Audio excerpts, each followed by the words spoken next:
Hey, everybody, this is Amazing Fantasy Football. I am Josh, and that guy over there is... Chris. And Chris, he always is. How you doing today, Chris? I'm doing amazing. I'm having an amazing Thursday night. Heck, there's probably football and I'm not watching, but whatever. It's preseason, whatever. It's also the last preseason game, right? Week 3 of preseason for most teams. Very bizarre, but yeah, I believe you are correct. Yeah, it took a little getting used to. But no, I'm doing wonderful. Family is great. We're healthy. We're happy. A little bit of isolation going on, but hey, that's 2021, right? I thought that was 2020, but yeah, it's coming back, folks. It's back. Right. Hey, I'm still here, coronavirus. But not coming back. But you forgot about me. Right. Not coming back with a vengeance. Just a little annoying stuff here and there. So we're dealing. Yeah. But we're excited. Our kids are back in school. I'm excited about 2021. I'm really excited about NFL 2021. I'm sorry. You're excited about 2021, the year that's 75% done. Almost over. Yeah, exactly. Yeah. I'm excited about New Year's. Like how about 66% done. How about this? I'm excited about New Year's resolutions for 2022 because I'm a changed man, Josh. New Year's resolution for 2022. F you, coronavirus. Yeah, there you go. But no, life is good. Life is good. Football is almost completely back. In fact, college is what? Oh my gosh, is it this weekend? Nah, well, the Hawkeyes one is next weekend, not this coming weekend, but next weekend. Okay. It better be, because I gotta do some stuff around the stadium this weekend, and I really hope there isn't a home game. Good point. Yes. Stadium meaning the Hawkeyes, folks. Kinnick Stadium. Yeah. No, just be on your toes, folks. Football's basically I'm doing back. Okay, Chris. Thanks for asking. I'm almost there. How are you doing, Josh? What's going on in your world? I've been through 3 weeks of hell of work, and I'm waiting for it to be over. Is there any end in sight? I mean, there's got to be an end, right? Eventually, yeah. Well, like of work or your... No, it'll happen. They need to hire more people. There's got to be an end at some point. Exactly. They need to hire more people. Yeah, but hey, that's work. We're not here to talk about work. We're here to have some fun and talk about some fantasy football, because fantasy football, at times when you want to just like bang your head against the wall, overall, it is about having fun.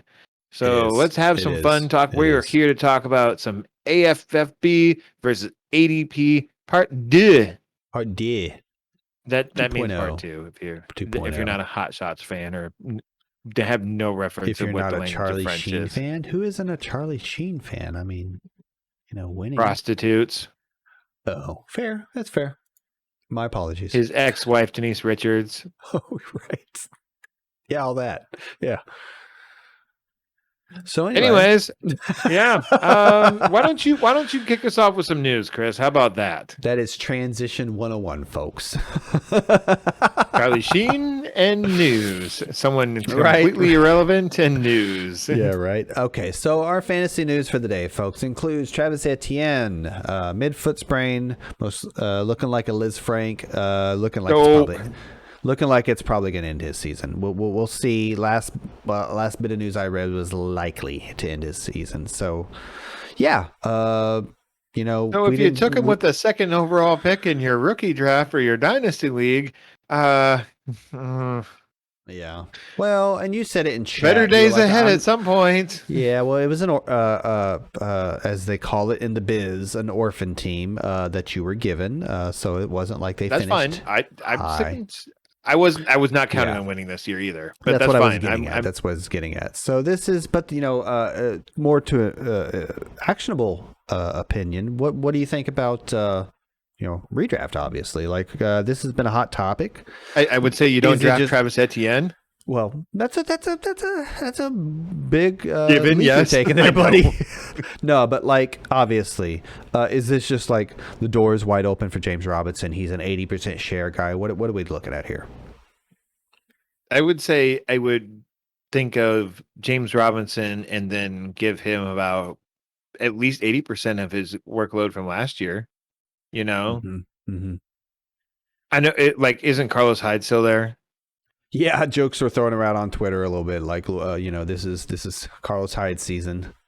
We'll get ready, we certainly had that happening in Discord get ready, and in our one chat in our one league. Yeah, get ready for 80% share Hyde games, in the middle of the frickin' season. No, I think it comes full circle, kind of back to 2020, where I was a Robinson fan let me rephrase that. I was always, just like Gaskin, in the back of my mind, I knew these guys were relatively middling talents that were getting a lion's share, right? So opportunity usually outweighs middling talent seems a touch harsh, but harsh.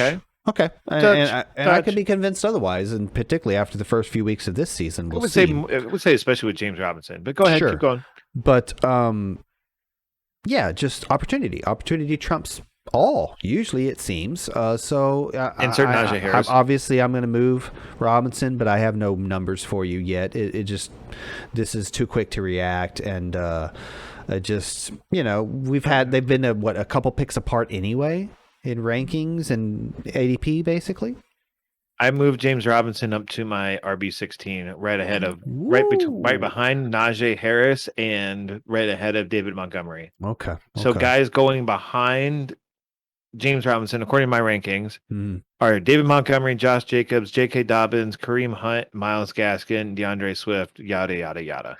Well, while we're on Jacksonville, let's transition right to, because this absolutely influenced one's opinion of Robinson's ranking, etc., is that Trevor Lawrence will start week 1, and I don't think anybody got a surprise there.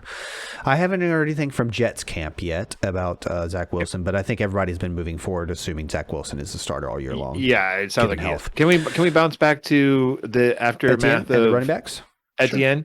And this isn't to deal with the running back situation there, but I think this really actually helps Laviska Shenault, because there was a report that I read earlier this week that was saying that Marvin Jones and DJ Chark were the two receivers that were going to be out there in in the two wide receiver sets. Out wide. And Laviska Shenault was going to be maybe part of, and this is what the article said. Excuse me, I did not take the source, but maybe Shenault was going to be part of those, because the Urban Meyer really wanted to get Travis Etienne on the field. Well, he's not going to be on the folks this season from what it sounds like, folks. So Laviska Shenault, I think, really can get a bump back up, but not maybe as high as where he was going in some case, or like, what was it, 2-3 weeks ago, where he was going ahead of like DJ Chark and ADP, and I was like, maybe it was your rankings. That has corrected itself. Depending on your opinion, has corrected itself. Yeah, no, I think I'm a little hesitant to go out on a limb there, just because I don't know how Lawrence is going to treat that. But I do believe without a tight end of consequence, I think you're looking at a lot of 3 wide receiver sets. Whoa. Oh, no, never mind. That's Carolina. Wrong team. Yeah, without a tight end of consequence, I think you're looking at a lot of 3 wide receiver sets. I'm not necessarily saying top 3 in the league, but they might be top 5, top 7 of running 3 wide receiver sets percentage wise. So I like. Let's keep rolling. I like Chenault's stuff better. That was new. That was part of the news, folks. I already gave you Lawrence there. Let's give you some other quarterback news here. Andy Dalton for the Bears is going to start week 1. I was wrong. I was dead wrong. We'll get into this a little bit later with some players we're going to talk about. I think there's a chance perhaps Fields takes over, but that was not the discussion. I think that's still going to be the case. That was not the bet. That was not what I was pontificating about. I was wrong. They went with Dalton. Bridgewater for the Broncos is going to start week 1. I had to hesitate because we talked a lot of Panthers. We will certainly be talking about that here in a few minutes. There you go. Henderson for the Rams. Daryl Henderson, thumb was in a non-contact jersey, red. Everything seems like he's going to be fine. They're just being really cautious. Again, we'll get into a little bit of Henderson talk later. Adam Troutman avoids serious injury. That's all my type up says here, so forgive me if I don't expound upon that, but it sounds like he's going to be fine for week 1. Either, so. There you go. Saquon gets his first live reps. That's very significant in fantasy world. I haven't had a chance to update any rankings. We're talking ADP this week, so let's not go there. A little news from Deshaun Watson, healthy scratch maybe all season. A little bit of speculation about that. we don't have a whole lot of news about what's going on other than that, so I included it. Moving along, Marvin Jones, AC sprain, expected to still be able to go week 1, because we're getting to that point, folks, where we're talking about, starting lineups and injuries for week 1. It's getting real close. Refresh my memory real quick. AC joint, shoulder? Yep. Ulterior. Okay, cool. I can't remember what C stands for. Whatever. Okay. Yeah. All right. So that's the news. Okay. Yep. Let's move on into the guys we were going to talk about. We're going to talk about some guys, some football players, and how we don't like their ADP. I'm going to start off with Tua Tagovailoa, the Miami Dolphins quarterback. I think he's getting drafted a little too low. I got a couple problems with Tua. I'm just going to be upfront about him.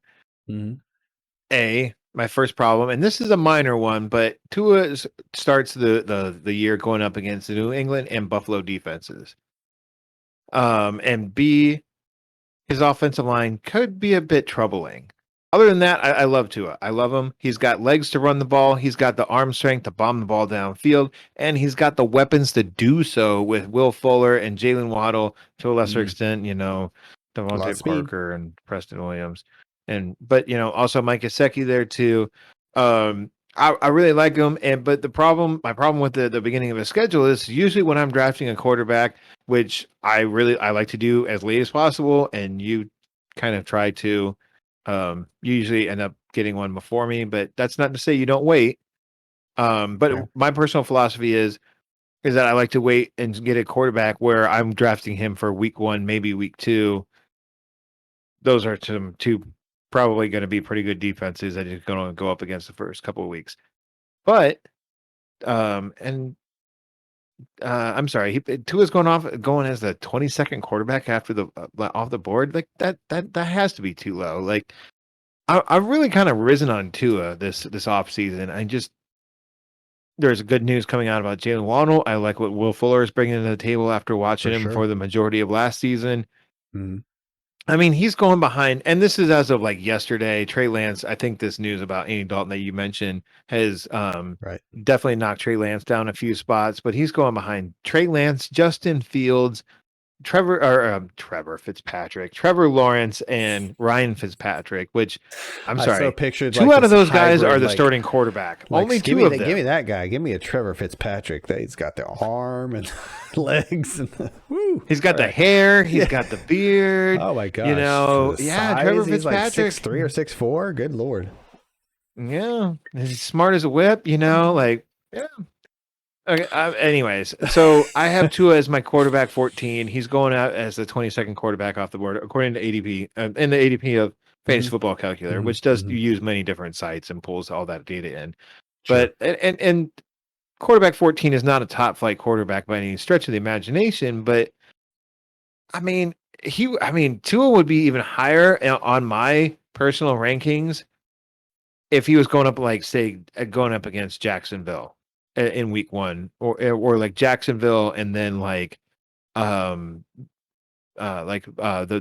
Vikings defense, go up against two subpar defenses in the first couple of weeks. Tua, boom, you're like way up my board, because that's like I said, that's all I draft my quarterback for is the first couple of weeks, and then I worry about that after, and I worry about week 2 or even week 3 when that comes around, because I'm going to just start streaming. Correct me if I'm wrong. You do that at a certain point. Like I would argue, and particularly this year, probably like if a Stafford is off the board, you're like, okay, I'm done. I'm just going to shoot for week 1 or 2.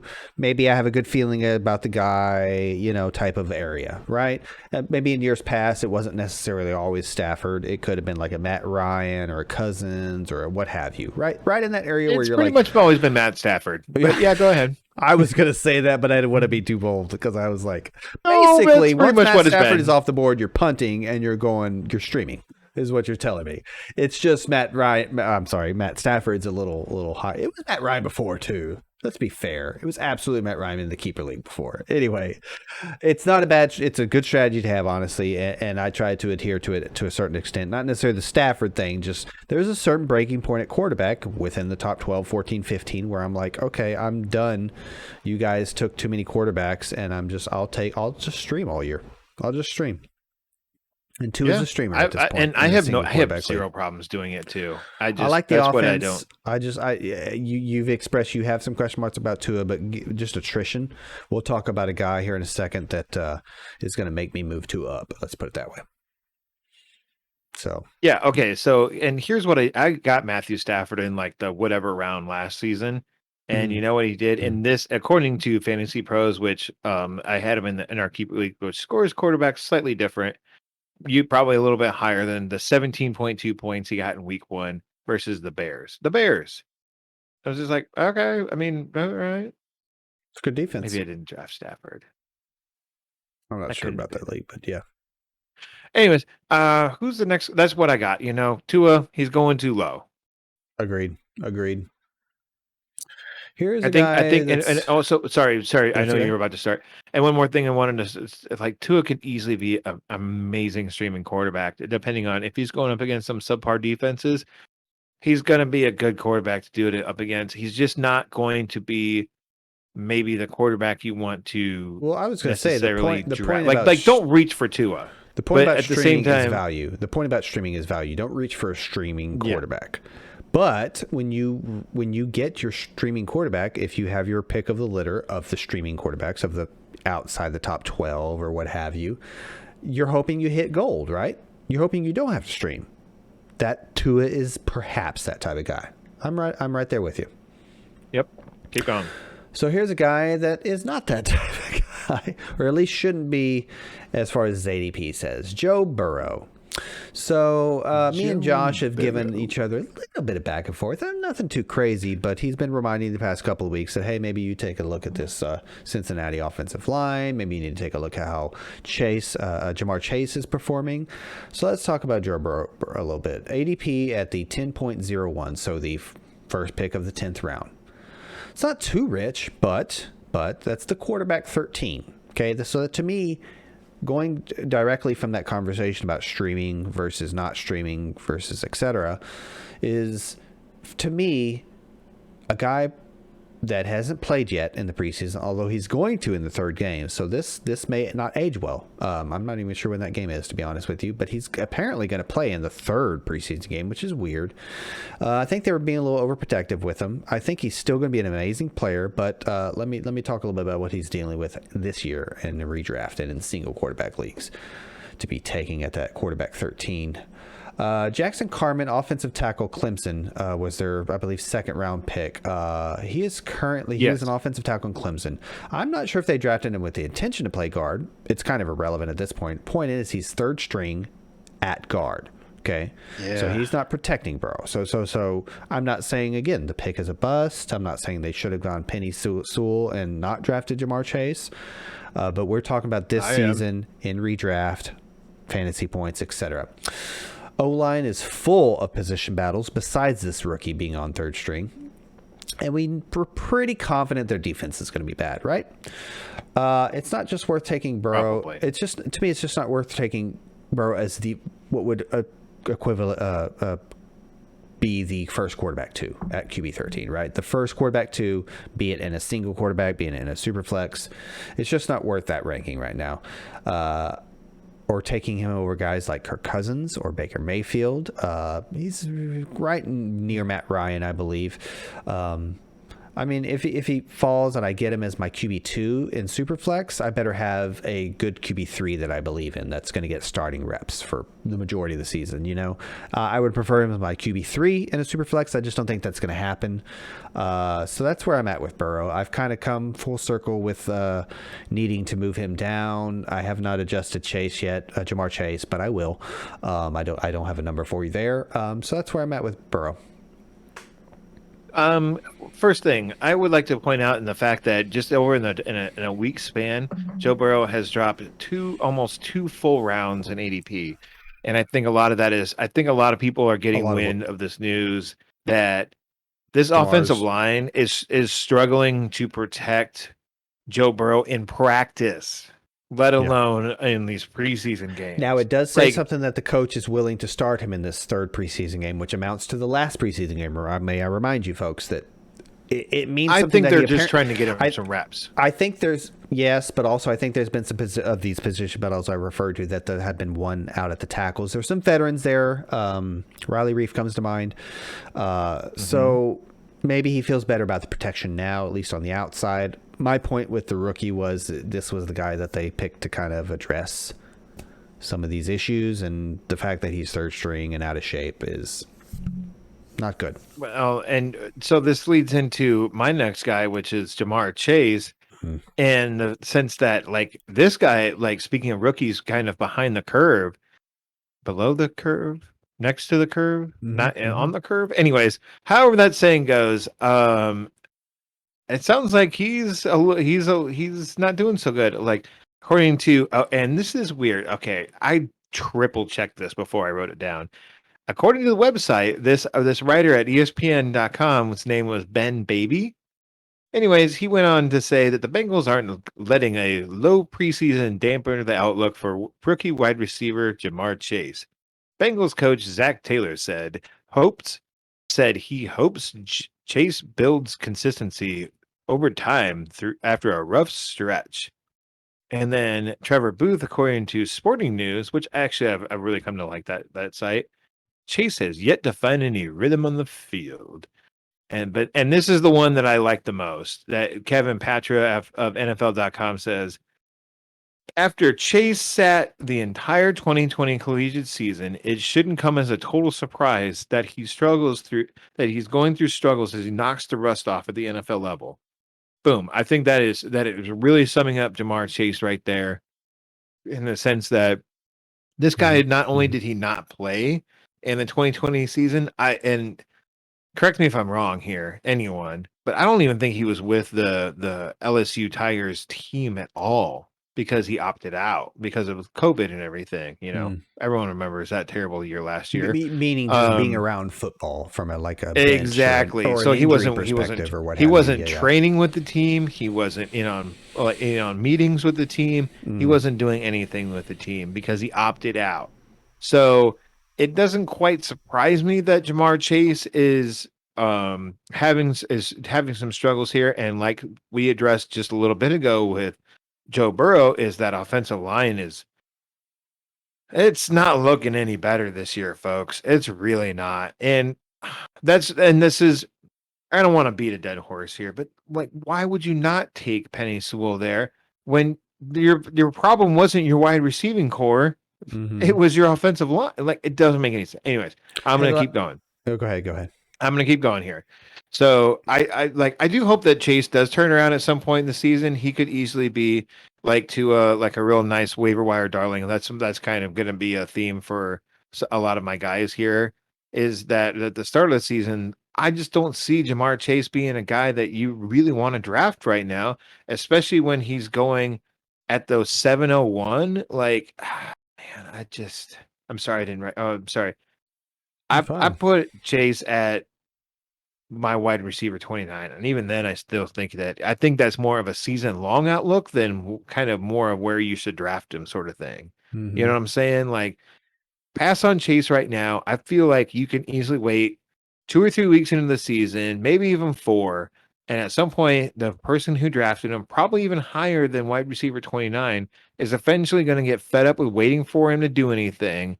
And then once the season goes along and he kind of shakes that rust off, maybe him and Joe Burrow, who is finally by that point hopefully completely healed from that ACL injury, they're going to start connecting on quick ones that Jamar Chase can take for long, like, quick dump off, a catch and run sort of thing, or even like a down the field bomb or whatever. Just wait on Chase. Probably don't draft him. Pass on him. Wait, look for him in regular season waiver wire. As I mentioned, I'm going to move him. I've got him too high and I think I had moved him down a tad. Hey, he's still top 36. Well, I mean, 29 for me is. I've still heard that. I'm sorry, he's at 40. He is going as a wide receiver 29 off the board. He is my number 40 wide receiver off the board. Oh, so I'm closer to consensus. I'm very close to consensus. Or ADP or whatever. You are spot on, actually. Yeah. Well, that's probably coming down. So, yeah, who's your next guy? Who's your next guy? Corey Davis. Corey Davis with the New York Football Jets. I don't know why I said it that way because it's funny to me. I just think he's going criminally low also. Or not also. I think he's going criminally low. Let's start with his contract. Nothing too crazy, but still. 3 years, $37.5 million. I looked at it on Spotrac or whatever. It's still like 11, 12, 13 a year because it kind of moves up as the years go on. I don't know what that average is, but it's more than 10. We all know that. That's a pretty hefty contract for a 1 or a 2 on a kind of a rebuilding team. What should be a 2, right? Hey, there's no guarantee that he won't be at the 2, but I think even if he is the 2, he's going to be pretty darn good. He's improved every year of his career. We can't forget that he came out of a small school, so I think there was a lot of adjustment time in his first year or 2 of the league playing against, elite competition. And those first couple years, he also had was a pretty awful quarterback in Marcus Mariota. But I like what I'm hearing about Zach Wilson lately. I think this conversation about, me being higher on Fields starting in week 1, which was wrong. Trevor Lawrence ends up getting the job. I think we're moving forward assuming Zach Wilson's going to get the start. Nothing has told us otherwise. I just don't think it's beneficial yet. I think this team is gearing a little more throw heavy than we thought. I mean, not like tops of the league, but definitely not run heavy. And I think, there's nobody else in his way other than the rookie who's been getting a lot of hype, Elijah Moore. So even if Elijah Moore is the one, although I don't think any of us currently injured. There you go.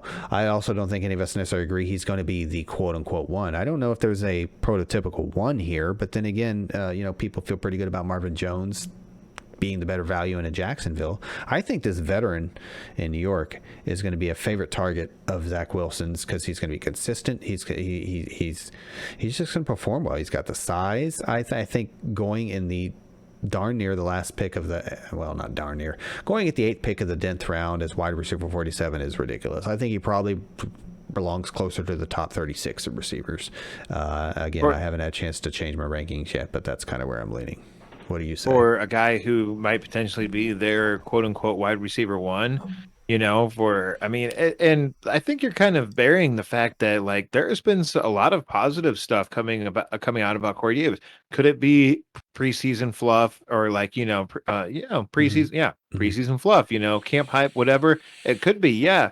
But at the same time, it really sounds like it sounds like Corey Davis has really been connecting with Zach Wilson and same with Jamison Crowder as well. I think everyone is once again forgetting about Jamison Crowder, and that's fine. I'll steal him later in drafts. That's great. I'll do it. No. Just keep forgetting about him. He's but Corey Davis is I think he's like in the 10th round, totally worth a shot on Corey Davis as your wide receiver, 5, 6, probably like 5, but even 4. I almost think the fact that Elijah Moore is being taken ahead of him is a little ridiculous. I don't think that's corrected itself at all. I think it's ridiculous in the sense that he's been injured for a couple of weeks and he's going to be. It sounds from everything that I've heard, and that we reported on even a week ago, is that it sounds like he's going to be kind of injured and banged up right up until the beginning of the regular season. So, if anything, that should propel Corey Davis at least, to get him to be back to back, then have any sort of gap in between them. And I think for the most, I was dead wrong on Crowder from the respect that I thought what's his face from Jacksonville was going to take his job. Well, I think that guy from Jackson, I can't remember his name now. Keelan Cole, I believe he got cut. I think they intended him to be outside. Exactly. I think they intended him to be outside and Crowder to be inside the whole time. However, the contract was giving them trouble. Crowder looked out in the open market, didn't see much, restructured the contract, took a discount. I don't know how exactly worked out. He's going to be the slot, but I think that speaks to Elijah Moore being much more accomplished on the outside than people were giving him credit for. And at the end of the day, I think Corey Davis remains probably literally at the top of the depth chart, but I'm not saying he's a 1A per se, but I just think this value is screaming at you. I think they're going to be throwing the ball quite a bit. I think Zach Wilson's arm is, people are going to be in love with Zach Wilson by like week 3 or 4. Like, wow. I think their defense is atrocious too. Hey, all the more reason to throw. I'm going to move on to Mike Evans. I have Mike Evans too high. Mike Evans is the first Tampa Bay wide receiver off the board, and he's getting drafted as the wide receiver 13. His ADP is the 403, and somehow he's getting drafted. Like I said already, and alluded to, I guess, is that he's getting drafted ahead of Chris Godwin. I'm not really sure how. I think it's his 13 touchdowns from last season. You still have Godwin ahead of him in your rankings? Yes. No. Okay, understood. Go ahead. And Mike Evans, he's an okay defined receiver, I guess, like a real NFL receiver. Let's put it that way. But for fantasy wise, I think he's just way too hyperbolic. I mean, last season he had 4 catches four games with only 1 or 2 catches in it. He had 3. Probably, he had 3 games with only 3 catches in them. So that's 7 games for those keeping track. 7 games with 3 catches or less. Yes, I know one of those games that he had 2 catches was for 2 touchdowns, which saved his day. But are you going to rely on touchdowns? Are the most fluky thing in football, real football or fantasy football.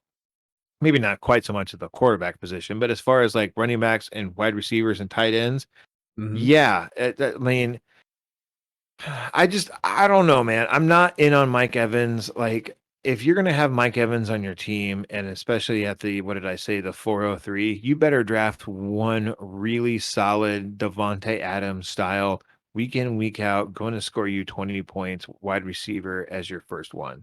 You can't draft a Tyreek Hill to go along Mike Evans because there's going to be days, too many ups and downs. And if those downs coincide with each other on the same week, you're screwed. You're screwed at the wide receiver taking position. The L. Real quick. Yeah. And wait, no, I'm not done yet. Okay. I wanted to say that, like, to go on to Chris Godwin, I just think that he's the better athlete, and usually I want the better athlete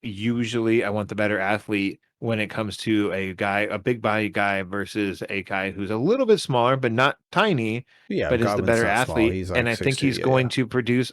I think he's going to produce on a more consistent basis. Godwin, who is going later in the 4th according to ADP, I like a lot better. But then you even roll onto Antonio Brown, who, for all his knuckleheadedness, is going in the 8th round. I think Antonio Brown could easily be sitting on 1,000 yards. All 3 of these guys could be sitting on 1,000-yard season. I just think that Chris Godwin is going to be the guy that's going to do it on a more consistent basis. Don't really want him as my wide receiver 1. No, but but as my 2, I think he's a lot more reliable wide receiver 2, and he's more of a guy that I would be willing to pair with a Tyreek Hill if I took him as my first wide receiver. You know what I'm saying? More consistent. Tyreek Hill has been a lot more consistent as of in the last couple of years as far as production, but still there's going to be those dud games. I'm sorry, what were you going to say? Just a couple quick this or that's. Mike Evans or Julio? Oh man, I think it's Julio, or I'm sorry, I think it's Mike Evans, and I'm not sure if it's that close. Okay. Like I would probably take him easily, like Mike Evans around before Julio. Mike Evans or because Robert of Woods? Sheer passing volume. Mike Evans or Woods? Robert Woods. Oh, Robert Woods. Okay.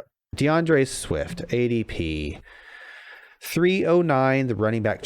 I think actually 19. I must have typed this wrong. One of them's 19 and one of them's 20. Give me 1 second. Thank I'll get you. There. While you go Almost there. I think he's just going too darn high. I'd 19. like him a lot more in the 4th. It was 19. Thank you. Running back 19, ADP 309, the 9th pick of the 3rd round. I'd like him a lot more in the 4th with the likes of. Okay, apparently I didn't finish that note. Let's address the elephant in the room here with Jamal Williams. Okay, me and Josh have been rising on him a bit in terms of value, in terms of a guy that everybody's just kind of sleeping on. It might be surprised to know he has no less than 100 carries and 25 receptions in all 4 of his pro seasons. Now, say what you will about how Green Bay treated him and how Detroit may treat him, but look at his contract, man. It's nothing to sneeze at. Sometimes money talks. Yeah, exactly. Coaches look at production, especially when they're filling an important spot in their depth chart. Yes, maybe he still is the 2. That's fine. Dan Campbell is a no-nonsense, old-school kind of coach. If he's the shining example of this type of coach. Now, he's going to want consistency out of the running back. I've got a few quotes coming here from Dan Campbell in a moment, but bear with me. If Swift isn't available because he got banged up a little bit, he won't practice, he won't play. When he is healthy, Campbell might defer to the locker room favorite in Williams. A groin injury. I'm sorry. I forgot to mention that with Mr. Swift. He's experiencing a groin injury. I haven't heard anything but I'm not even going to mention it. I just hope it doesn't become a core injury, because that's when it moves up to it becomes more serious. It sounds more hernia then. Exactly. That's still labeled as a groin injury. Let me be clear there. I'm just growing a little bit more concerned. Let's talk about what Dan Campbell has to say about Mr. DeAndre Swift over the past few weeks or so. 2 days ago. Look, I'll state the obvious here. He's got ability, and there's things that we feel like we can do with him offensively that will really benefit us, Campbell said. But we don't know if he's going to be there. We don't know if he'll be there. We don't know. Even if he is, how much are we going to get out of him? And until we get him out to practice on a consistent basis, we won't know that. So that's just really the truth of it. That's where we're at. Last quote. Swift concerns me a little bit with getting his wind back and being able to take a blow and how much he can play. Where's he at? Campbell said. He'll be out there practicing Tuesday. He'll be more involved than he's been, but those are the injuries I'm worried about, to be honest with you. So to me, that means coming week 1, I don't think he's coming out of the gate at 100%. And I mean that as number 1, health, number 2, the 1A. Even if he does end up being the 1A, I don't think he is in week 1 or 2.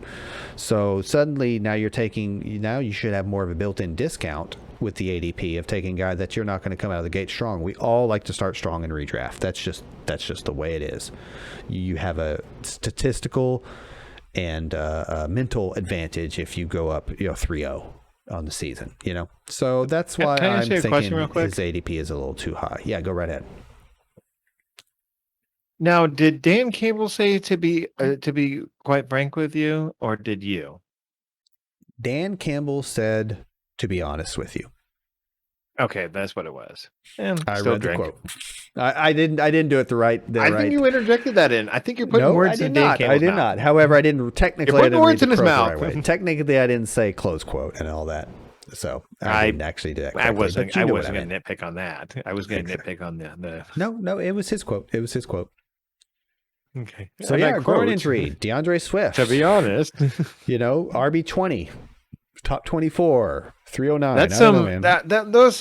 I know sometimes it's just preseason fluff and whatever, but those are some kind of damning statements against Swift, and maybe he should go even further down my list. Does Dan Campbell strike you as the guy who's not going to be kind of shoot you straight, guns Mahoney? I don't believe. I don't know. I don't know about Dan Campbell, so I don't really know. You should look up some Dan Campbell press conferences, just 2-3 minutes, and you'll get an impression. Is he big on his nose? No. He's an ex-player. You know that, right? Yeah, he played for the Saints and the Lions and the Dolphins too, I believe. He played the Dolphins, Cowboys, Saints. Yes. Who was the other one you named? Lions. Yes, correct. In fact, I think he started with the Lions. Mm-hmm. Meaning started his career. I think he spent the majority of his career there. That might be true, but he definitely moved around. Okay. And he picked up coaching. Anyway. I'm going to move on to my next situation where I kind of broke the rules. Not really. I kind of reinterpreted them because I got really curious about why Jerry Jeudy and Cortland Sutton were going back to back, with Jerry Jeudy getting the slight nudge in as where he's getting drafted literally one spot, though, as of like yesterday, ahead of Cortland Sutton. And I thought that was weird considering that Cortland Sutton.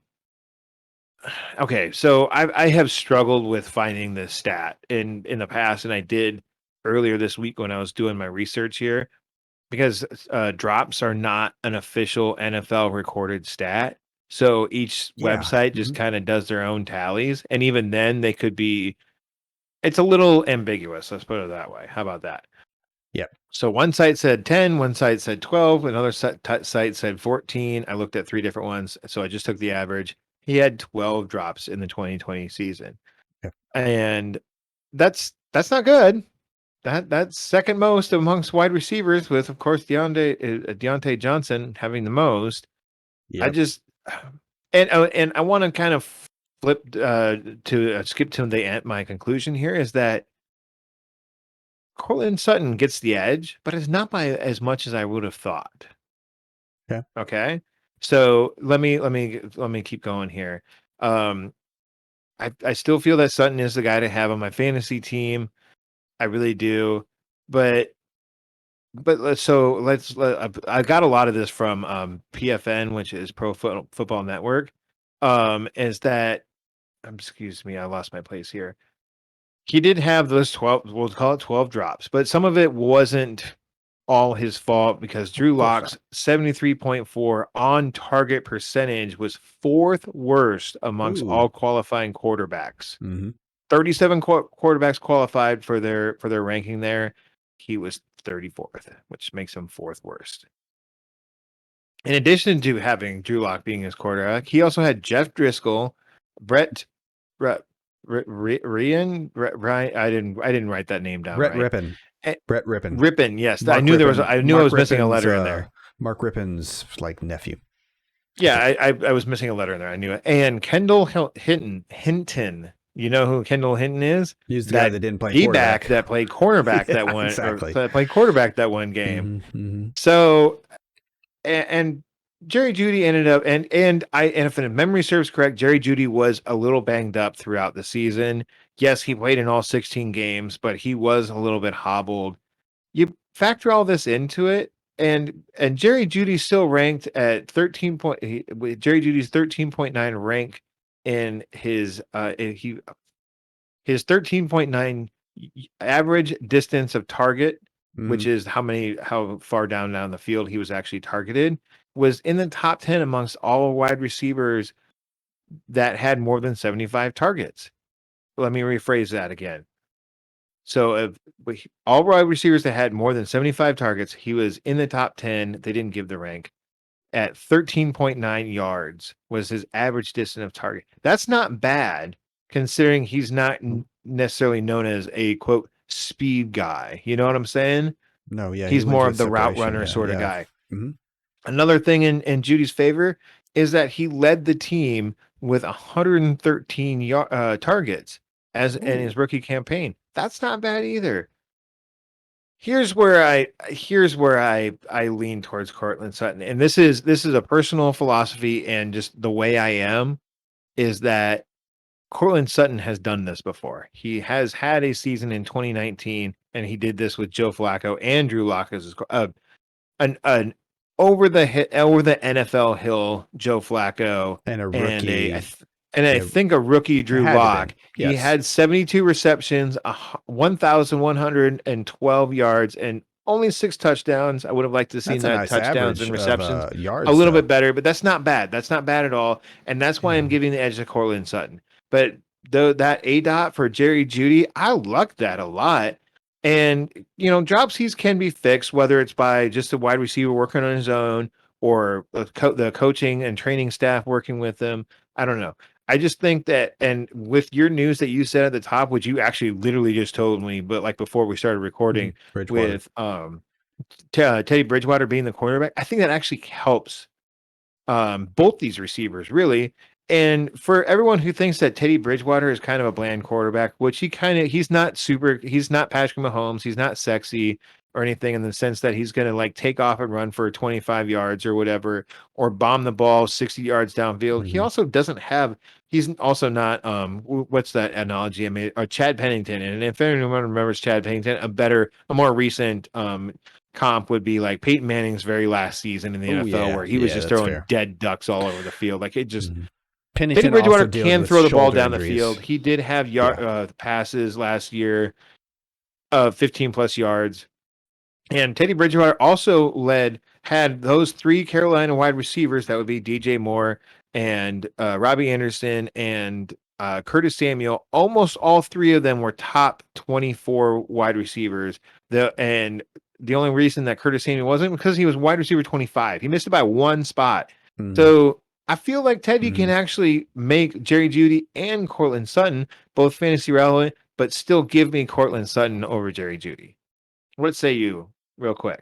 I would err more on the side of Teddy's gonna be better suited with Jerry Jeudy. given that Jerry Jeudy's more the route runner, wins with separation. Bridgewater's less of the downfield thrower than Locke is. So I'm going to say Locke equals Sutton better, Bridgewater equals Jeudy better. That's kind of where I'm leaning. I guess. I kind of wish Locke would have won. I kind of wish Locke would have won the competition. But you make a really good point. I think the coaching staff made the right decision. I think they made the right decision. Well, they also believe they have a pretty good defense, healthy. Remember? Yes, and I think they're going to run the crap and Von out of the Miller ball were too. like both gone last year, if I'm not mistaken, for the majority of the season. I'm pretty sure Von Miller was gone for the entire season, and then Chubb got hurt right after that. So, given a better defense, winning football games, yeah, Teddy might be the better offensive line compared to what Teddy had in Carolina. Yeah, I'm still sticking that Locke better. Locke would have been the better fantasy play for the fantasy weapons. But I don't know. I like Teddy. I love Teddy. I hope he has a historical. Who's your next guy? Not historical. A career year. My next guy is Daryl Henderson, running back. 20, right behind Swift. At ADP is the same, actually, so because it's an average, 309. Daryl Henderson, average 309, running back 20. How much can we really trust McVay, to be honest, about Henderson's usage? Remember how inaccurate and dishonest he was with Gurley's knee and all that for like a year and a half? Can I interrupt you real quick? Sure, go ahead. Did you say in the news that the Rams traded for Sony Michel? I will mention. No, I did not. I'm sorry, but I'll mention I was wondering. Here. Yeah, so go ahead. To bury the lead, or to literally bury the lead, not the lead. That was to literally bury the lead. That wasn't the most important piece of news. I'm just saying it should have been mentioned. Yeah, so they also signed Sony. But let's get into it here. Sony Michel. Remember how kind of McVay would dodge the question and just basically lie, for lack of a better word, when it came to Gurley's condition of his knee as we watched his career deteriorate. Remember C.J. Anderson coming in and dominating in the playoffs and sharing the load? Yeah, and they actually did kind of share the load, but it was obvious that he was kind of playing gamesmanship with Gurley's availability at some point in the season. I think I believe everything, but at the same time, let me be clear. I believe everything they've done to this point points to Henderson being the guy. I just can't agree with this at the end of the third ADP. I think for the most part you were right, Josh, and you nailed it a little while back when we were talking about this situation. And I think the pass game will become the beneficiary of it. I think it'll become the emphasis of the offense. I think McVay is one to coach to the strengths of the personnel. I think we'd be foolish to think that Henderson is a better conduit of the offense than Matthew Stafford at this point in his career. I think that's just, I'm not saying they're going to be a 60% throwing team. I'm just saying I think you're going to see a bit more of a load put onto the passing game, and Henderson, while still being the guy, won't get as much share as maybe we believe, given that end of the third ADP. Not to mention the Potter's reports of Xavier Jones' involvement coming out, and then suddenly turn around and Xavier, I did it again. Xavier Jones' involvement. And then, of course, like we just said, hey, now Sony's in town. Now Sony Michel is not known as a pass catcher. He's more of a runner, more of a between the tackles guy. Speed, one put a foot in the ground, cut up field, and go. Did you say speed and Sony Michel in the same sentence? Yes, that's exactly how he came into the league. He was literally known for speed, Josh. Yeah, I wasn't going to bring it up, but that like, you remember watched him run a 40-yard dash lately, Josh? No, you don't know, nor do I. What I'm saying is that is what he is known for, still to this day. I know I can outrun Sony Michel in a 40-yard dash. You know that? Prove me wrong. Prove me wrong. Sony, tune in and destroy this man. Side by side, who's going to win the 40-yard dash? The point is, he's this not a white pass whale catcher. or the NFL athlete. Point is, he's not the pass catcher. Sony would be the one to take Henderson's groundwork if that were to happen. I'm not jumping on the. I think Sony maybe even hurts Xavier Jones a little bit too. So we'll see. I'm not Mr. Sony Michel fanboy here. I'm just saying, even without Sony getting signed, even if that's just a depth play, I don't know if I believe a word McVay says. I think the passing game is the beneficiary. And the moral, the theme of the show is ADP, and at 309, running back 20, yeah, I'm going to move him down. I'm not taking him till probably the fourth round. Okay, so I have two things for you. Mm-hmm. Do you think that Sony Michel, and this is what he has become, like even in New England, is that he's going to be the short yardage guy for Daryl Henderson, who is, I believe, is Daryl Henderson not a slightly smaller guy? I think he's built well for a running back in terms of height. Yeah, he's a bit shorter, but I think he's over 200 Maybe pounds like easily. 5'9", Yeah, 5'10". he's got a very violent running style. That's But another thing kind yeah, of but turns me off about him. if memory serves correct, he struggled in some short yardage situations last year, and maybe that's why they brought Sony Michel in. I don't know. If Sony Michel is not a speedster anymore, from what it looks like to me. That's possible. He is. That's possible. I mean, it's been knee injury after knee injury after knee injury with him. He had like 2 in college and then 1 in the NFL as well. For sure. So yeah, I mean, like you were right by saying he was known as the speed guy. He was the quick, agile one coming out of the draft, whereas Nick Chubb was like the power bruising guy, and Nick Chubb is sometimes by what far they say the about better. Well, what they say NFL about running running back. Sometimes is you lose the East and West. Yes, you might lose. Which he definitely did. That's fine. So. Okay. So I'm gonna put you to task here for a second. Who would you rather have, Daryl Henderson or Allen Robinson? Allen Robinson. Not even close. I'd have to look at my rankings, but no, I'm going receiver there. Okay, Daryl Henderson or Miles Sanders? Miles Sanders. Okay, Daryl Henderson, Mike Evans. Mike Evans. I don't like it though. It's close. Okay, Daryl Henderson or James Robinson? Quickly. Robinson. Okay, and one more, two more, real quick.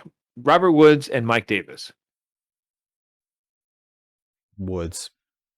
And I'm sorry. There's 2 more. I'm sorry. I understood that as Woods versus Mike Davis. Okay, so Mike Davis versus Daryl Henderson. Daryl Henderson versus Robert Woods. I'm taking Woods. Yeah, I think so. Okay, and Daryl Henderson versus Mike Davis. That's really close, like Sanders. I'm going to go Henderson. Henderson is currently above all those guys in ADP. That's why I ask. So there you go. So it comes. Okay, one more, real quick. One more. Daryl Henderson or Kareem Hunt? Oh, I hate it. Henderson. That may not be where my rankings say. Yeah, I think that's correct. Well, Kareem Hunt is at the 501, so it's Henderson. About where you're I'm sorry, about. Hunt is at first RB2. You know what I mean? Not top 24 fantasy back, but like the first RB2 on his team to kind of be like he's worth so much because he has so much standalone value. Yeah. As a anyways, 1B. All right, let's that's that hazy area of the draft of that RB draft, man. It's interesting area of the draft. Go ahead. Yeah, I think you're next. It's a little gross. I'm gonna move on to the Dallas Cowboys, and weird. Oh, what's this? Chris isn't talking about the Dallas Cowboys, but yet Josh is. Yeah, no. I'm gonna talk about some Blake Jarwin, y'all. He is the tight end for the Dallas Cowboys. He injured his ACL. Was it ACL? Or was it Achilles?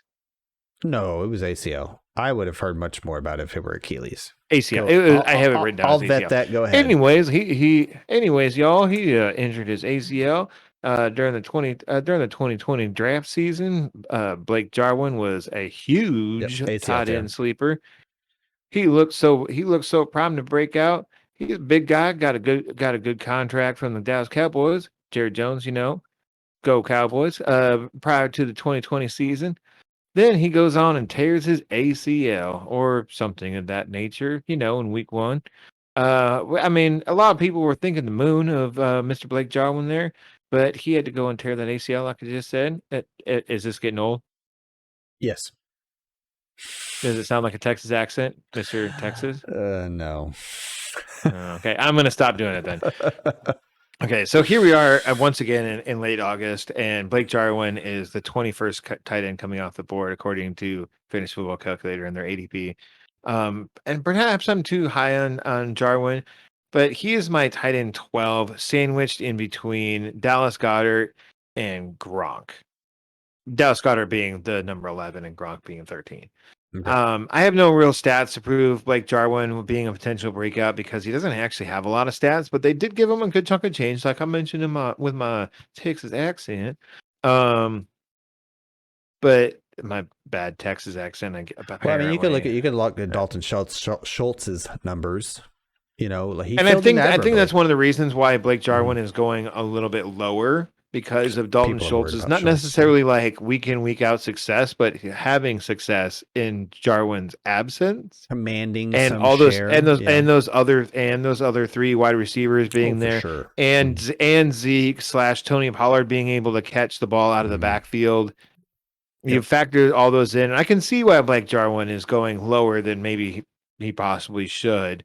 But I mean, at tight end 12, you're kind of throwing a dart anyway. I feel like after about tight end 8 in my rankings, tight end 9 and below is all just dart throws. And it was just more or less like, for sure, these are the guys I want, and the rest of them are just like, I mean, I guess I'll take them later in the draft. You know, if I completely missed on all 8 of these guys, the rest of them I'm just going to like try and get later on. You know.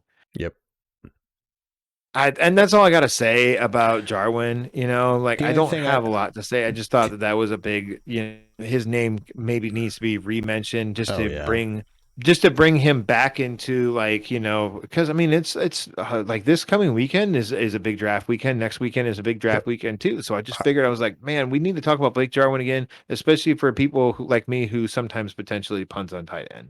You know? He's definitely a name worth mentioning. I've got him right in that edge of the tight end one rankings and what have you. The last thing I would say about Jarwin is Jarwin's the one who caught the contract, not Gallup. So remember that. I understand the contract is cheaper because he's a tight end, not a receiver, but they're going to run through receivers a lot. I get it, but I don't think they're going to run 2 tight ends a lot. But that's good. That's, prognostication. Yep. Okay, we're running a little long here, buddy. Let's keep this ball rolling. All right. Why am I doing a Southern accent again? Just stop. All right, I've got one more running back, folks. Damian Harris for the New England Patriots. ADP 602, running back 29. This goes right in line with those other 2 guys I just talked about at running back. I feel like they need to come down a bit, and I feel like Damian Harris needs to come up a bit. Yes, I understand the stigma behind the New England running back, but every single thing we've seen this season shows us James White's going to have the pass role. Damian Harris is going to have just about everything else on the ground, right? And maybe even a couple targets here and there. Interjection. Yep. There's been a lot of preseason hype about Ramondre Stevenson, who they took in, I believe it was the 4th or 5th round in the NFL draft. Also, I believe you're forgetting that they traded away Sony Michel, so that is one less. Exactly. There's one less person in that backfield. Coming full circle back to the Henderson analysis is that Sony's out of town for Damian Harris to free up at least some opportunity. So you're talking. Yeah, I just the way they treated him in the preseason, it's just he's going to be the guy, barring health. I love Damian Harris. Yeah, absolutely. He's been rising for both me and you. He's remained healthy for the most part. I'd rather take wide receivers in the 3rd and 4th and take my chances with the guys like Harris in the 6th, maybe 5th if I reach a little bit. Now he has been seems a little risque, but okay. Up. Keep going. Anyway, he's just still very young running back. I looked at his stats and just, he got some opportunity last year, I believe it was, and looked good. Relatively small sample size. I think he's a young running back with fresh legs, and that's exactly how they're going to use him. And that's why Sony's out the door. They said, we don't need you anymore. We expect more out of Harris this year.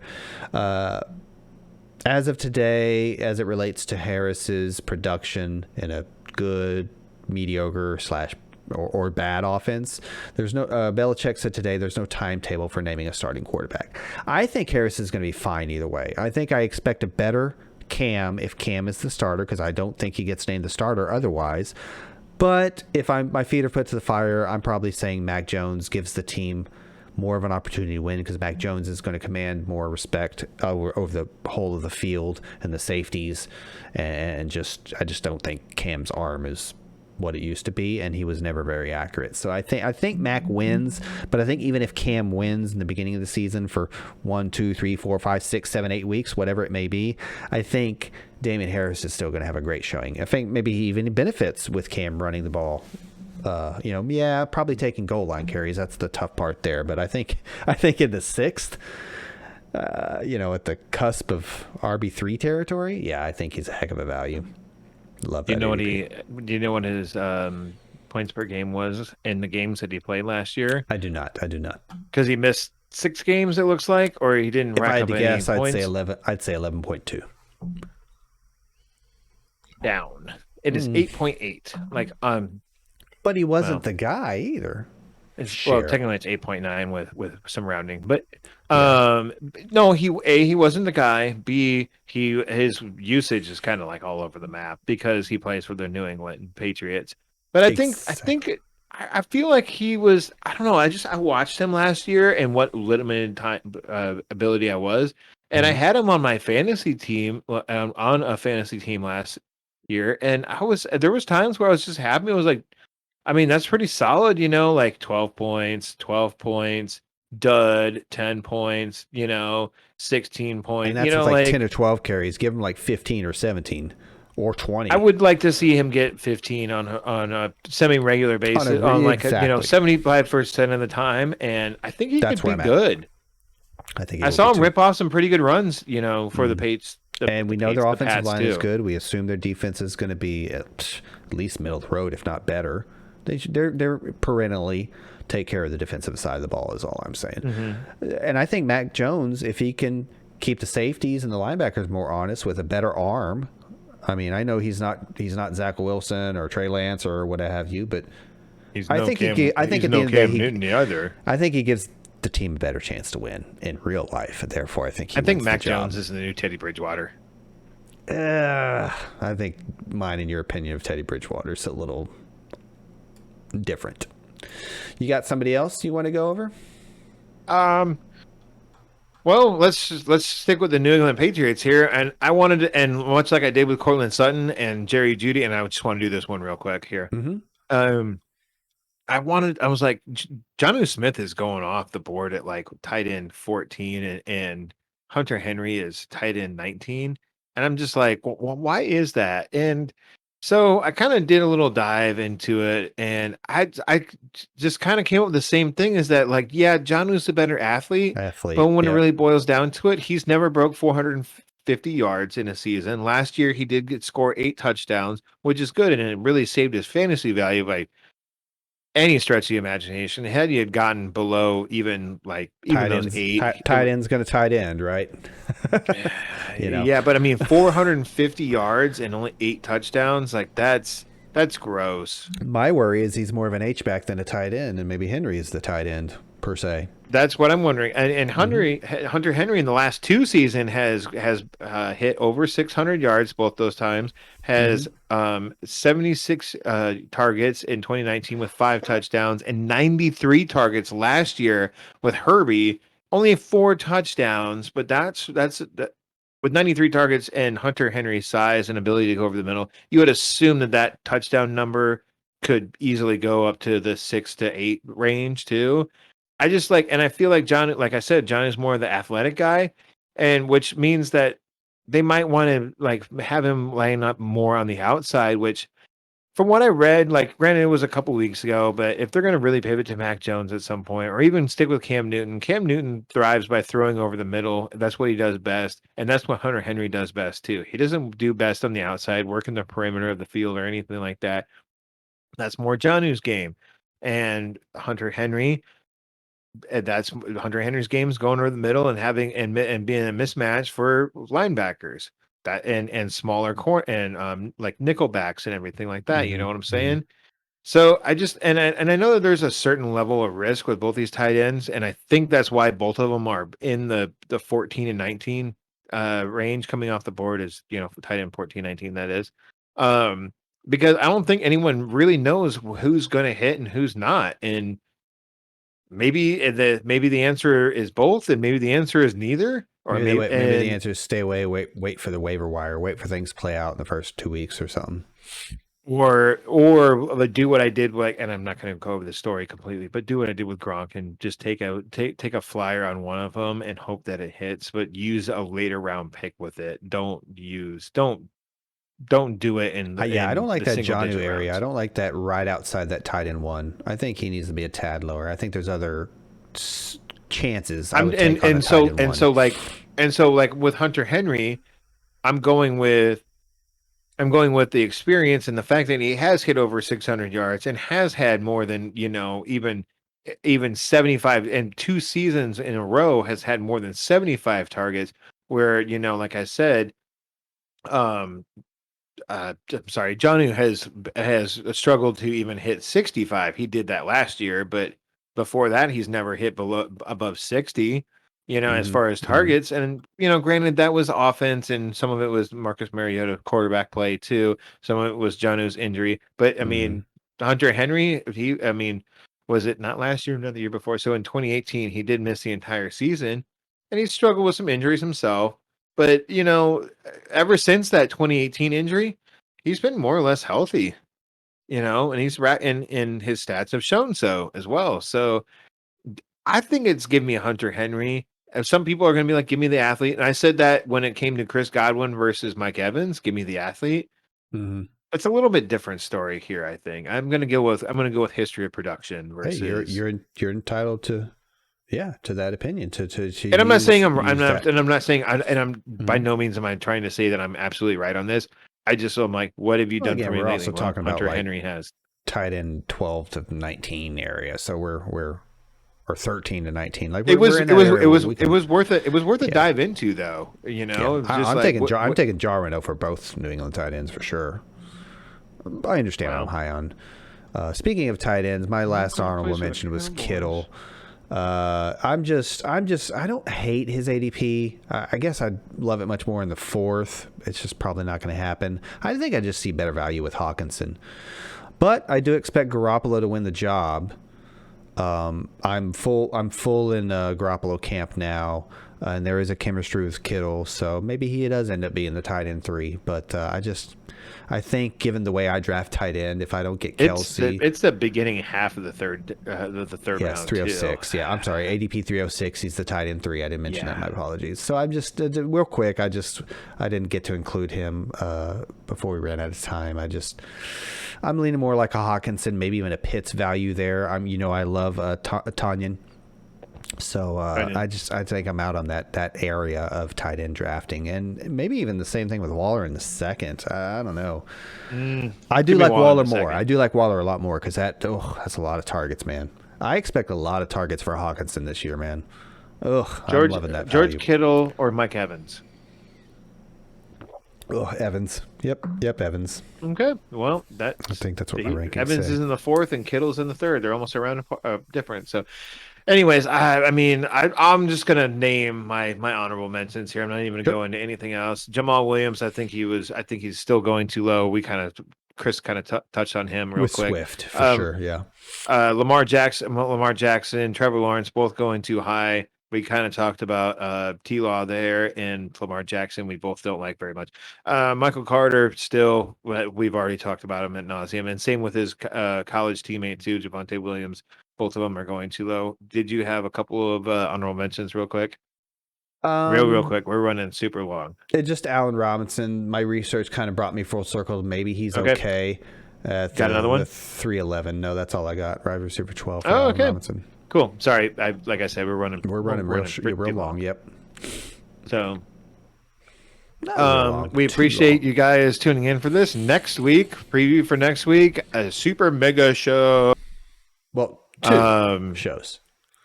Well, yeah, we're gonna split it up. It's so big we had to make it 2 shows. Well, we're going to make it 2. Maybe we've already made it already, and that's what you're listening. Anyways.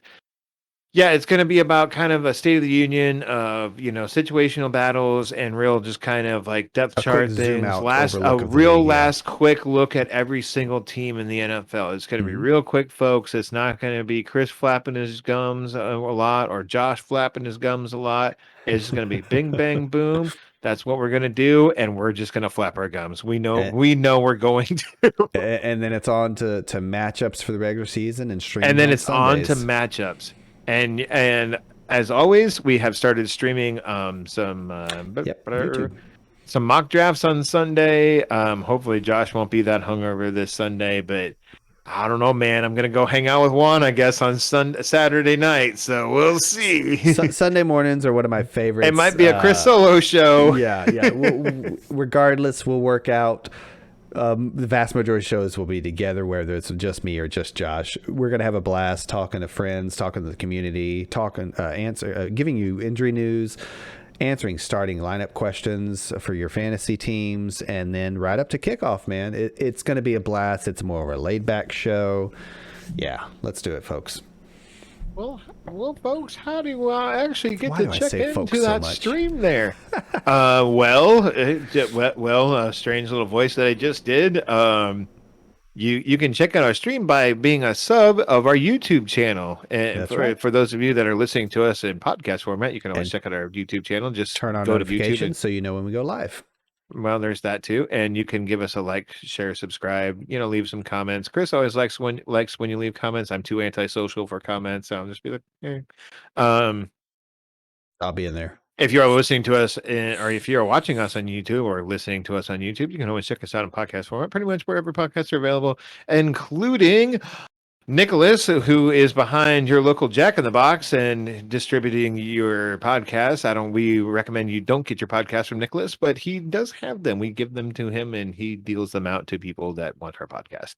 So until next time, folks, and next week with the super long show, we will probably break them up in at least 12 hours apart, if not a day apart, but they will be episode one will the first part of that episode will be available at the normal time on Friday mornings. Until next time, everyone, have a goodbye. Adios.